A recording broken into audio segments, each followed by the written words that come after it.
It doesn't matter who or where you are in life. If you clicked on this video, it's because you've been trying to make things work, but it just hasn't happened. I've been there, frustrated, wondering why it seems so easy for others. If you're feeling this way, I've got good news for you. Those successful people you see, they're not that different from us. The people you see achieving their goals, they started from the same place, with potential, and you have that same potential. The question is, how do you unlock it? A lot of people will tell you the answer is discipline. You've probably heard it before. Discipline is doing what needs to be done, even when you don't feel like it. And while that's true, let's be honest, it's easier said than done. Discipline can take you far, but it often feels like a constant uphill battle. When motivation fails, discipline keeps you doing what you're supposed to do, even if you don't feel like it, even if it's cold, even if it's hot, even if it's raining, even if you didn't sleep well and had nightmares. Here's why. Our brains are naturally wired to choose the path of least resistance. It's survival instinct, left over from when our ancestors had to conserve energy just to make it through the day.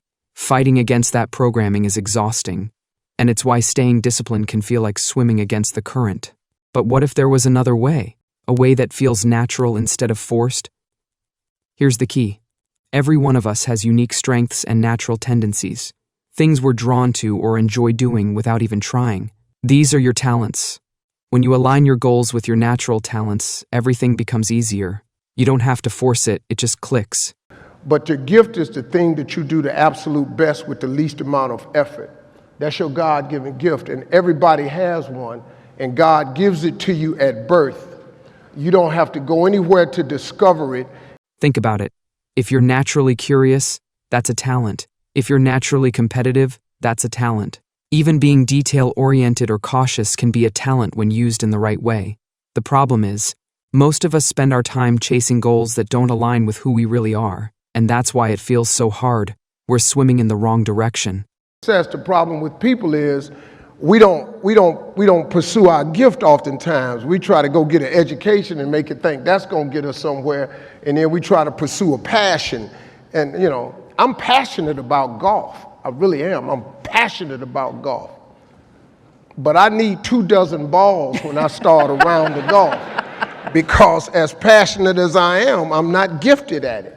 I'm passionate about it, but I'm not gifted at it. If you identify that gift, man, that gift is the thing that can make you great.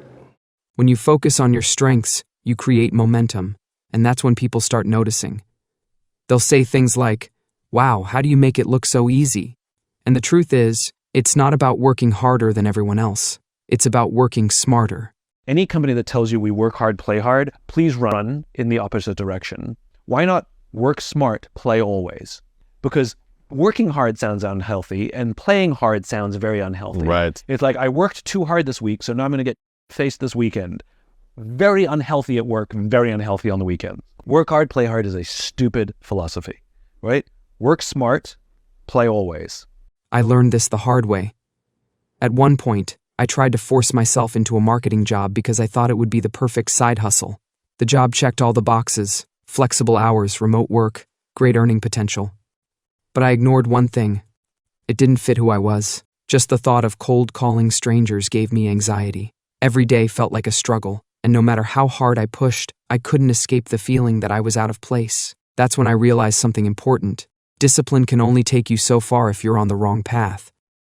So, here's my advice to you. Stop trying to excel at everything. Instead, focus on the things you're naturally good at, the things that come easily to you.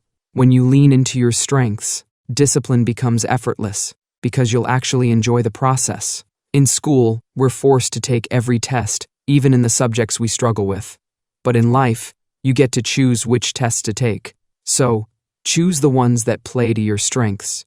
That's how you stop struggling and start thriving.